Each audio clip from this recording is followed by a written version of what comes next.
Starting live. Now. I am Tarzan K with Tamron Sheriffs. We are crypto queens.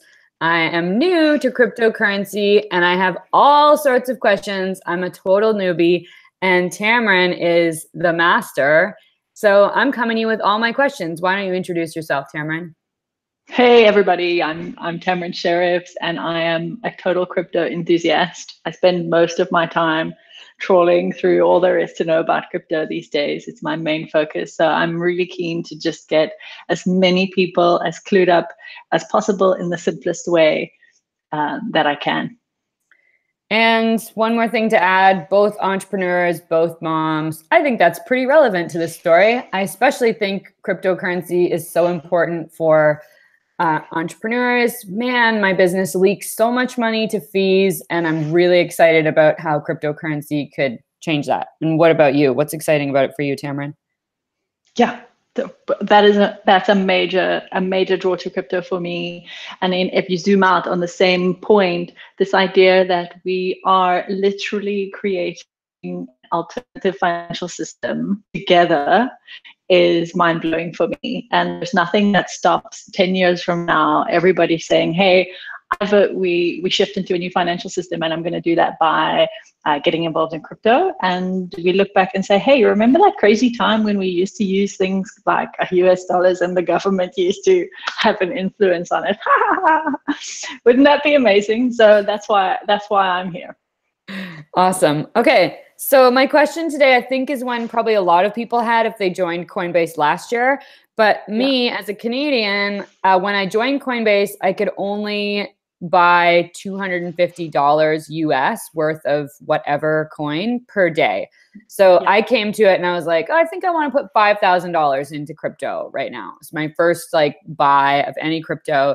And so first of all, what's up with the limit? Why did they do that? I think they've changed that. Can you talk about that today? Yeah.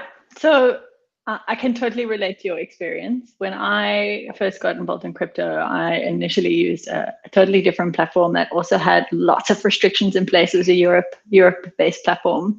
And I was like, ready to go. Let me put my money in. And on the first day, I think it was like €200. And I was like, what's going on?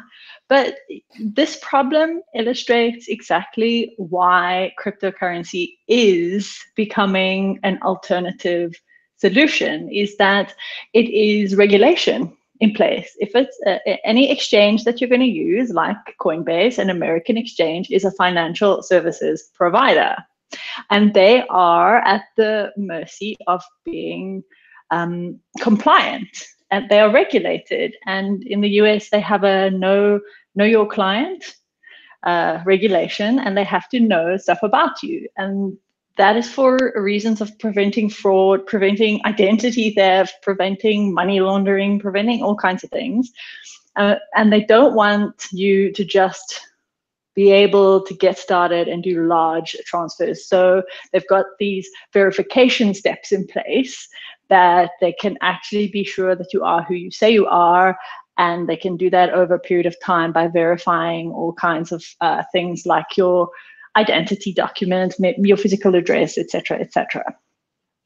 Now, some people might appreciate that regulation is there. Some people might say, great, I really love that somebody's got my back. But the downside of that kind of regulation is that you don't have the freedom to make the decision that you made. You want to invest X amount of dollars and you want to do it today.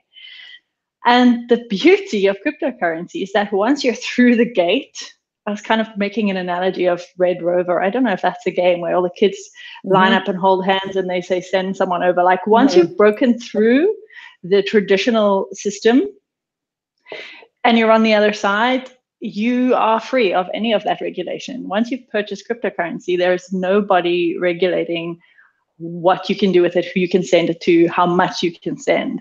But with that great freedom comes great responsibility, because there's nobody regulating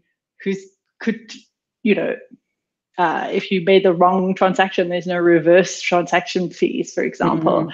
So it's both sides of the coin that you want to consider. If you're going into this new realm, it's not regulated like you have to be subject to. And Coinbase is regulated because it still deals in what we call fiat money, which is the money that you and I know, US dollars, South African rand, Indian rupees. Does that answer your question? Yeah, that does. So do you think, though, that there's also an element of protecting the buyer? Because, I mean, when I first bought crypto, I didn't know really anything about it. And I was like overzealous. So talk about that. I don't know that it's a save you from yourself, your overzealous measure, but it is a measure that, say somebody gets hold of your laptop and you don't have great security hygiene in place, and somebody gets access to your internet banking, which could happen. They could, if some access to your internet banking in the traditional world is not that scary, because if you send it to another bank account, they know where you sent it, and they'll be like, oh, Tamron stole Tarzan's laptop, and then she sent all Tarzan's money to herself. You know, we know that because it went to her bank account. But if you sent it in crypto, there's largely there's an element of untraceability there, depending on which coin you use, etc. So if you sent it into an exchange and then changed it into various different currencies, it would be much harder to trace than sending it from a normal bank account to another normal bank account. So it's that kind of measure that's in place. It's that sort of fraud or crime that is trying to prevent, rather than don't trust Tarzan. She doesn't know what to do with her own money, you know. Okay, so Tamron, you bring up something really interesting, and I feel like I have this conversation at least once a week. I've had this conversation twice in the last 7 days with people who don't have a password manager. And I'm like, yo, how do you, we have to do a show about this, because I don't know how anyone functions without a password manager. To me, it's the most basic level of security. So maybe we could talk about password managers and two-factor authentication next time. Yes, that is going to be our very next episode. Is security hygiene, very essential. Love it. Okay. Oh my gosh, I can't wait to share that one all over, because whew, do people need that? They do. They really do. Yeah. Okay. Well, thanks, Tamron. Bye. Chat soon. Bye.